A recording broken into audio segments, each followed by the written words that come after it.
Hello student, আজকে আমরা class 9 এর ম্যাথ এক্সারসাইজ 13.8 এর কোশ্চেন নাম্বার 9 এর সমাধান করব। কোশ্চেনে বলা হয়েছে যে আর ব্যাসার্ধ একটি এস পৃষ্ঠকালের ক্ষেত্রফল যুক্ত 27টি লোহার গোলক গলিয়ে এস ড্যাশ পৃষ্ঠতলের ক্ষেত্রফল যুক্ত আরেকটি নতুন গোলক বানানো হলে তাহলে নতুন গোলকটির ব্যাসার্ধ আর নির্ণয় করো, এস এবং এস ড্যাশ এর অনুপাত নির্ণয় করো। দেখো, প্রথমে আমি লিখে নিয়েছি যে আর ব্যাসার্ধ যুক্ত নিরেট গোলকের আয়তন হলো কি 4 পাই আর কিউব। হ্যাঁ, তো সুতরাং আর ব্যাসার্ধ যুক্ত 27টি নিরেট গোলকের আয়তন equals to 27 into 4/3 pi r cube. According to question, তাহলে আর ড্যাশ ব্যাসার্ধ যুক্ত নতুন গোলকের আয়তন 27টি আর ব্যাসার্ধ। হ্যাঁ, তে আয়তন 27টি আর ব্যাসার্ধ গোলকের আয়তন 27টি আর ব্যাসার্ধ গোলকের আয়তন 4/3 পাই আর ড্যাশ কিউব। হয়েছে 4/3 পাই আর কিউব, আর ড্যাশ নয়, 4/3 পাই আর কিউব। ওই যে একটা 4/3 pi r cube ইজিক্যালস to 27 into 4/3 pi r cube. তো দেখো, 4/3 কাটা গেছে, পাইয়ে কাটা গেছে, রয়েছে কিতা এখানে ড্যাশ আসলো, ওটার লাগে তারা কাটা গেছে না। আমি আগে কইছি ড্যাশ নাই, এখানে ড্যাশ আসলো, ওটার লাগে তারা কাটা গেছে না। যদি ড্যাশ থাকতো না এখানে, তে আর কিউবে কাটা গেল না। এখানে আর ড্যাশ কিউব আর এখানে আর কিউব, ওটার লাগে কাটা গেছে না। দেখো, ইজিক্যালস two R dash cube ইজিক্যালস to 27 R cube. R ইজিক্যালস two, দেখো একটার আমরা বর্গমূল করছি, করিয়া পাইছি। দেখো, আমরা ঘনমূল বাইর করছি। আর কিউব মানে কিতা, মানে হইল কি ঘনক। ঘনমূল আমরা বাইর করছি, একটার হইল কি আর 27 ঘনমূল হইল গিয়া 3। কিলা হইব দেখো, 3 ইন্টু 3 ইন্টু 3, 3 3 9, 3 নং 27, তার লাগি 3। আর একটারও ঘনমূল হইল কি আর। সুতরাং নতুন গোলকটির ব্যাসার্ধ ইজিক্যালস টু 3 আর।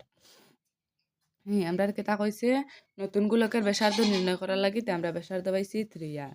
এখন 2 নম্বরটা হইল গিয়া কিতা কইছে এস আর এস ড্যাশের পৃষ্ঠতলের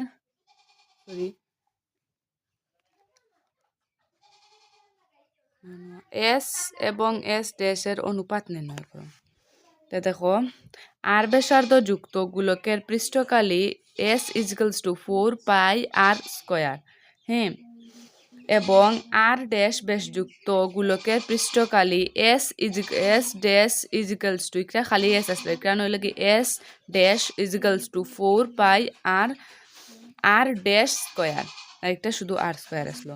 তে 4 পাই আর ড্যাশ, আরর মান কত পাইছি আমরা 3 আর। তে 4 পাই আরর জায়গাতে আমরা কিতাব বইমু 3 আর হোল স্কয়ার। 4 ইন্টু, দেখো এখানে হোল স্কয়ার মানে 3 দুইবার লাইন টু করলে মানে 3 ইন্টু 3, 3 3 9।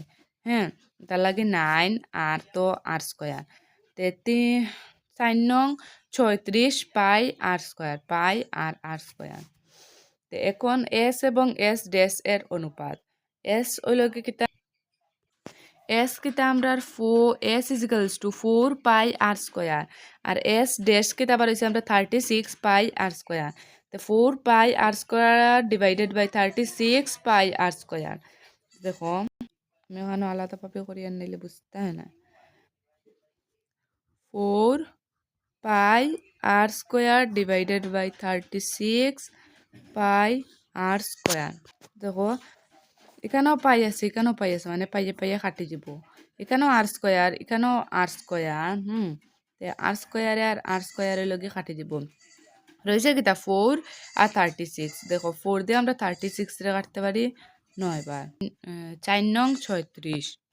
দেখিতা উপরে কিতা রয়েছে কিছু নাই, মানে 1 আছে, 1/9 মানে 1:9, মানে নির্ণয়ে অনুপাত 1:9।